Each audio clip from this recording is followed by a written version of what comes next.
In the name of the Father, and of the Son, and of the Holy Spirit, we're going to be talking today about one of my favorite subjects, a subject that I have done a lot of personal research on. That is addictions.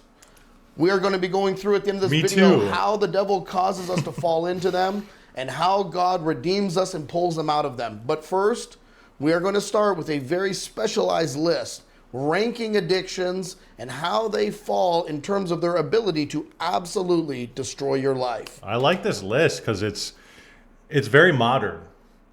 You know, you can kind of, as a priest, he can kind of fall back onto like the 7 deadly sins or kind of these more ambiguous types of sins that people delve into: lust, greed, right, gluttony. But like, I love it how he just outlined the modern ones, you know, weed, booze, drugs, vaping.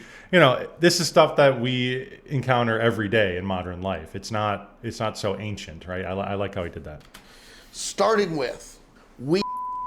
This is a hugely popular product today and consumes a lot of people's lives who think that somehow because some celebrities do it, they are somehow going to be exempt from it ruining their life, even though they're making minimum wage and spending all their money on bongs and bags. Yeah. The long story short is, weed falls into Loserville. I mean, it's just pathetic. It ruins your mind. You can't think straight. You can't cope with reality. You've never met anyone in your day-to-day existence who really is successful, who smokes. What you find is you have some celebrities on the outliers who are basically artist-type people who hit the lotto and made it famous. The everyday person... That's so true. I mean, look, I'm not the biggest fan of weed. It's never been my drug of choice. But I do know a lot of people who smoke weed. And look, it is what it is. If you do it, it's whatever. But I just don't like that there's a culture around it that it's fine and wonderful for you. That's what I don't like, that people are constantly smoking. They're hitting the pens, they're hitting the carts every minute of the day, and they're acting like this is totally fine and it's the best thing ever. I don't think it's that good for you. I think it's on the same level as alcohol. I think alcohol obviously can be a little more destructive. All in all, I think as a drug, I think it's one of the least harmful, but I don't think doing it 24/7 is good for you either. And he's exactly right. You know, there's a lot of people who I've interacted with who will say, well, there's success. What about, look at Wiz Khalifa, look at any number of these rappers, Snoop Dogg, whatever. They're successful, and it's like, or Elon Musk. He smoked on the Joe Rogan show. He's a billionaire. He's the richest man in history. But he's right. It's an outlier. These people are the far outliers. And honestly, even the Elon Musk thing, I don't even think he inhaled, and I don't think he smokes it on the regular. So, with that being said, people like to sit there and look at the one person, one creative person, the one genius who got lucky, and they smoke it constantly, but they're able to navigate life, the way they are. You're not that person. Doesn't play around with this. Next, booze. Booze is definitely playing with fire. Yeah. You end up with one end of the spectrum where it can be completely benign and an equal, normal kind of part of your life.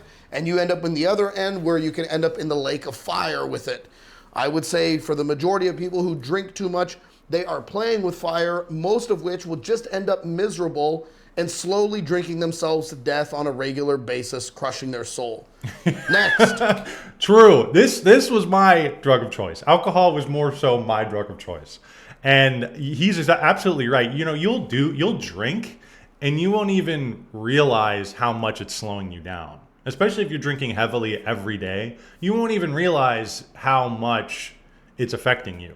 Like, you'll be sober and you'll feel a certain type of way. You maybe feel a little groggy or something. But then when you start drinking again, you'll feel better, you'll feel good, you'll feel having a good time.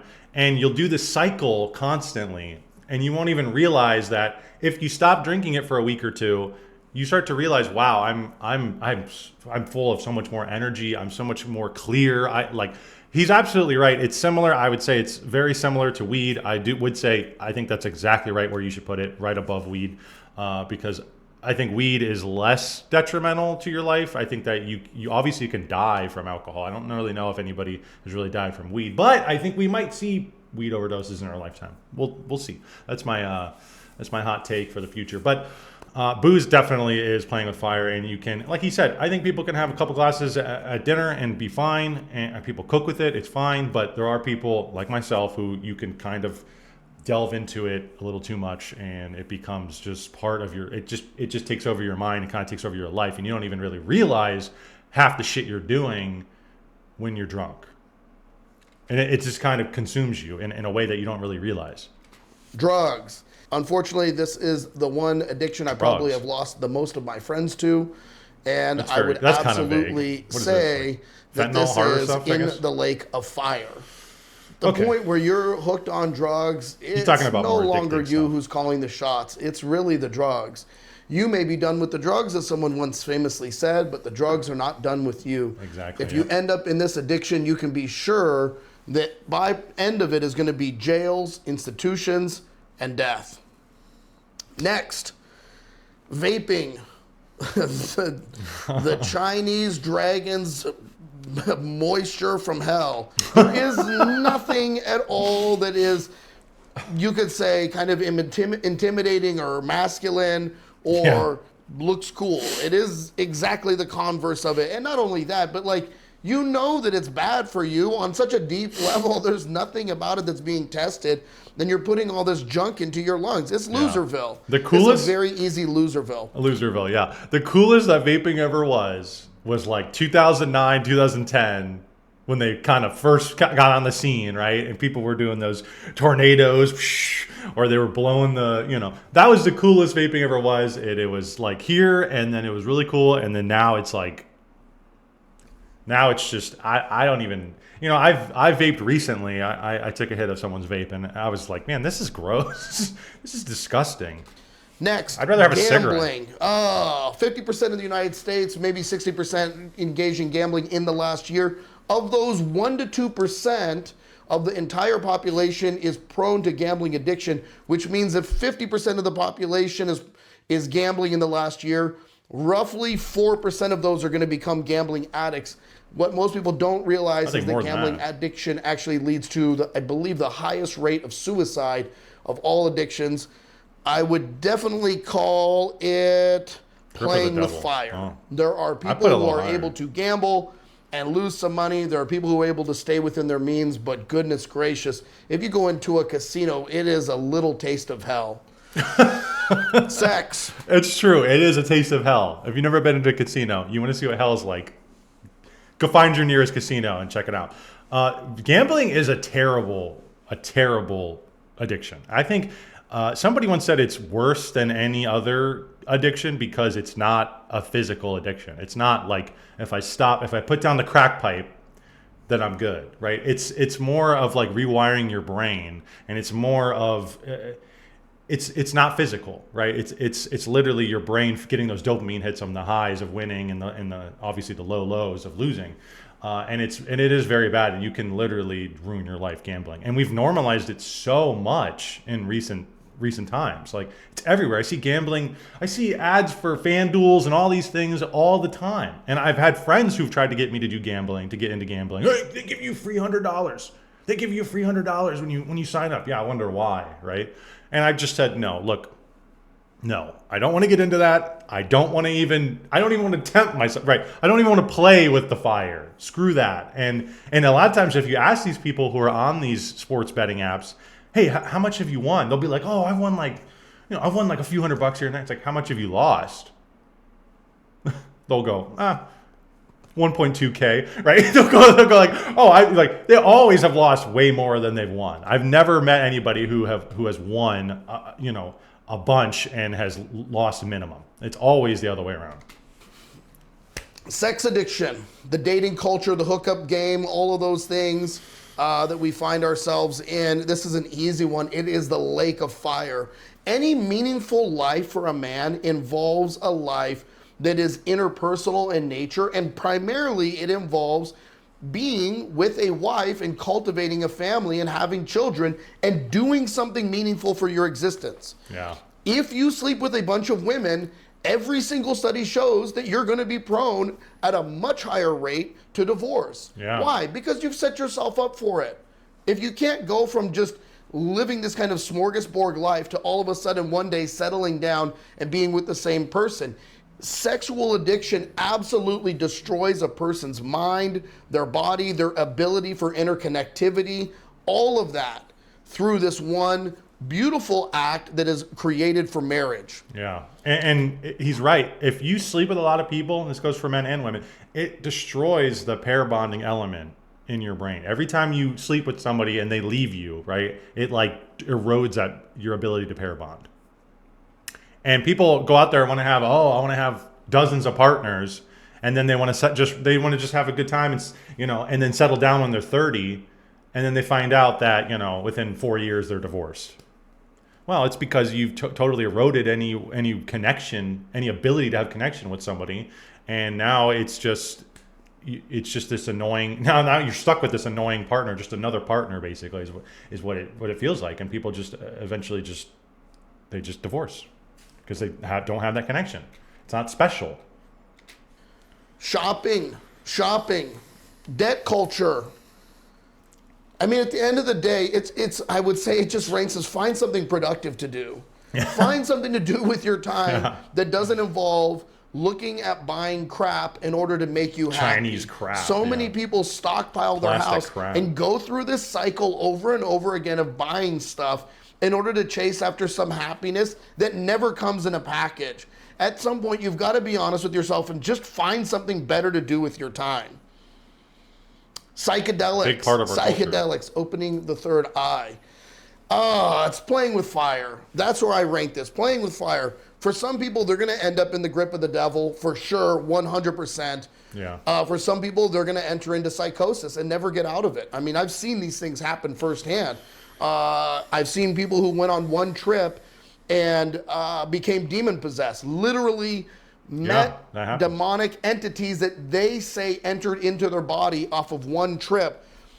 But, there are people who will take it and will not really do anything with it except just have a crazy afternoon in the forest.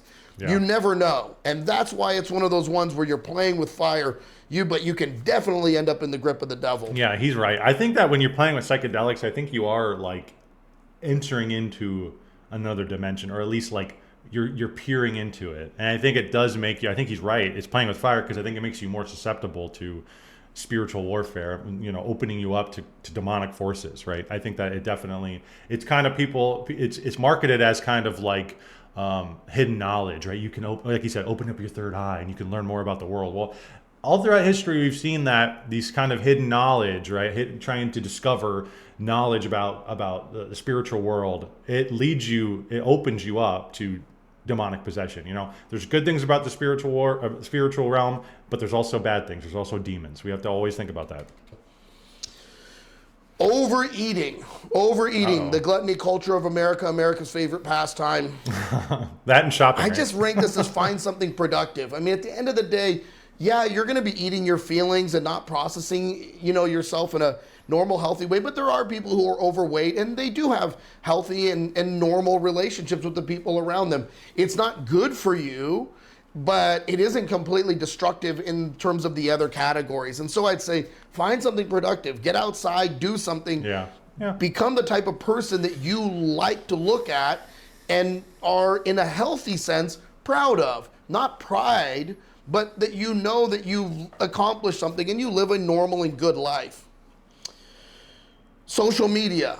Next one, social media. All of us on some level fall victim to the doom scrolling, to the incessant, plague of wanting to be distracted. This is 100% loserville.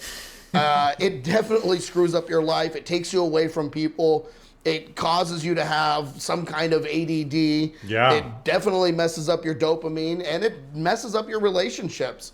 I found that recently, with social media, like I found myself catching myself where I'm sitting, like anytime I'm not doing something, I'm like phone, right? I'm like instantly jumping on the phone, scrolling, got to see what's going on, got to get the dopamine of the, and I've been trying to limit myself, but it is loserville, dude. He's right.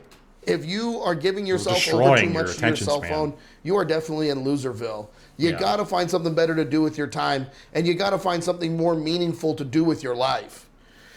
Gaming.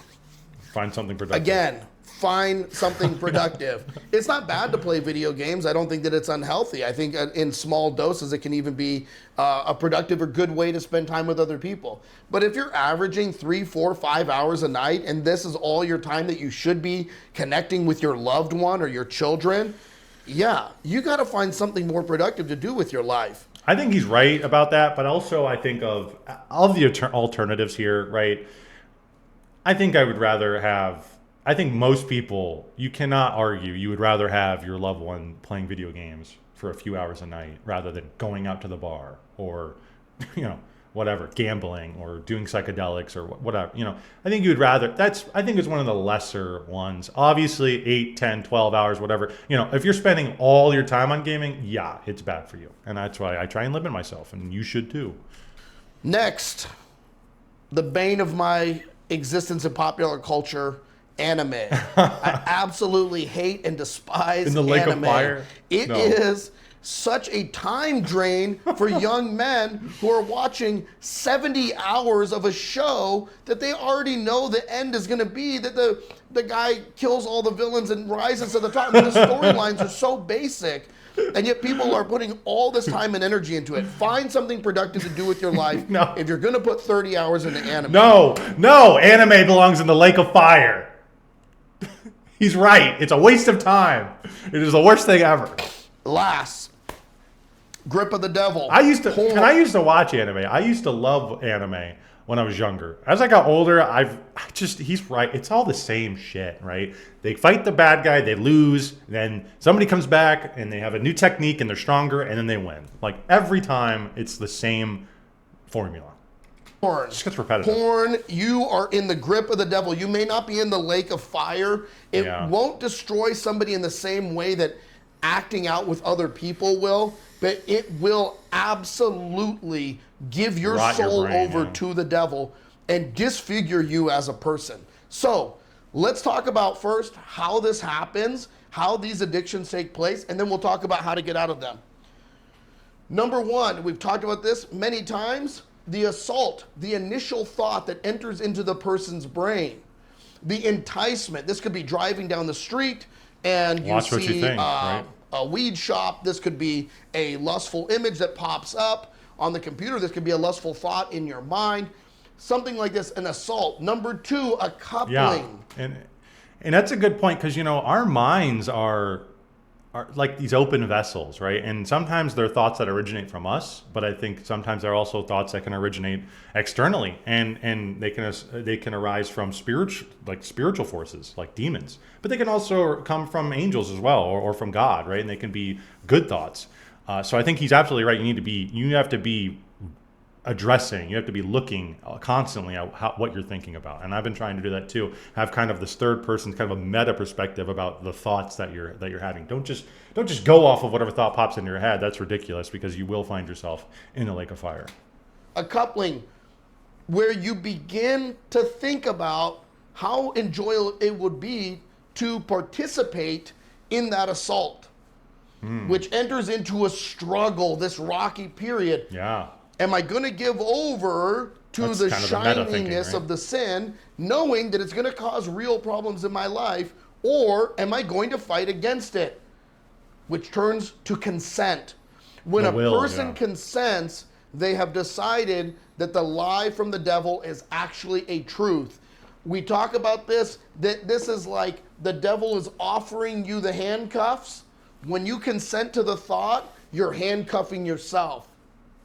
Next, there's a commitment there's the planning to actually commit the sin. How am I going to go about doing it? What am I going to do? What steps am I going to take? And how will I make this come to fruition?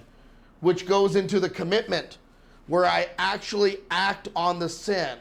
Now, if I act on the sin and I don't cut it off here with repentance, the sin will become habitual. It will become a part of my life. What the Holy Fathers talk about, sins that are voluntary or involuntary, that is what they are talking about. Yeah. Where it becomes. And that's kind of what I was saying earlier about drinking. Like, there's things in my life where it's like you go through this process once or twice, right? A few times. You go through this process, And it does become habitual, so much so that you don't even do the process anymore. You just cut right to you go to the assault, right to the habitual, right to the commitment, right to just doing it.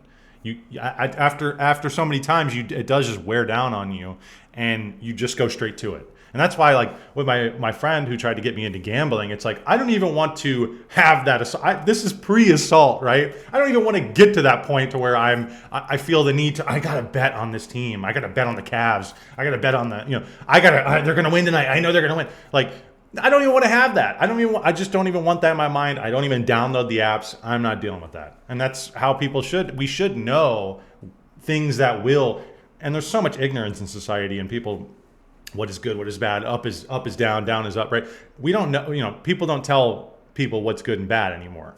But I think people do know, and I think that we should tell people. Right? We should kind of guide people, and especially our elders should guide us about what we shouldn't even taste it. Don't even taste it. You don't even want to try that. That's just playing with fire, and that is not good for you. Comes something that just starts to flow naturally out of my life like a torrent that I cannot stop, which is now an addiction. And when we're in the addiction, It's so hard to addiction break is out of it. driving the vehicle. I'm merely a passenger in the car. I may tell the addiction I want to pull over and stop, but the addiction isn't going to stop for me. Lastly, this leads to the downward slope of despair, where I continually try to break free of the addiction and then repeat it. Try to break free and then repeat it. Now, the more that a person loses in this battle, the more prevalent the despair becomes. And ultimately, the Holy Fathers say when somebody has reached the peak of despair, they end up killing themselves. This is why so many addictions, whether voluntary or involuntary, end up in suicide. This is what they talk about in a lot of drug addictions, which is it's a suicide installment plan. It's somebody rolling the dice every time they buy dope off the street and they don't know if they're going to get a bad batch or not.